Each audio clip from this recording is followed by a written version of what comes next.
ते स्वप्नरंजनामध्ये वावरतायत असं मी त्यांना म्हणेन.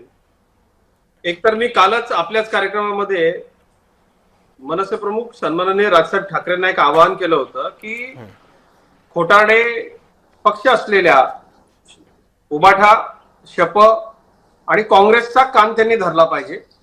ज्या लोकांनी मराठी माणसाच्या छातडावर गोळ्या चालवल्यात, ज्यांनी संयुक्त महाराष्ट्राच्या अजूनही संयुक्त महाराष्ट्र अपूर्ण आहे.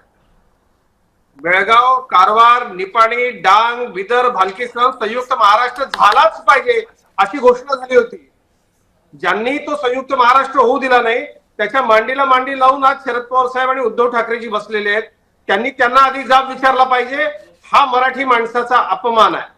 ज्या लोकांनी मराठी भाषेला अभिजात दर्जा दिला नाही, इतकी वर्ष स्वामी चक्रधरांपासून अभिजात मराठीचे पुरावे त्या आधीपासूनही उपलब्ध असताना ज्या लोकांनी भिकाऱ्यासारखा आम्हा मराठी माणसांना अभिजात दर्जा द्या द्या म्हणून टाहो फोडायला लावला, तमिळियन लोकांनी नरड दाबून केंद्र सरकारचा, त्यावेळेला काँग्रेसच सत्तेमध्ये होती. हे नतद्रष्ट लोक आहेत, हे महाराष्ट्रद्रोही लोक आहेत. आणि आज परिस्थिती काय आहे? आज ज्यांना संपलेला पक्ष म्हटलं त्या राज ठाकरेंच्या खांद्यावरती बंदूक ठेवून आवाहन करावं लागलं की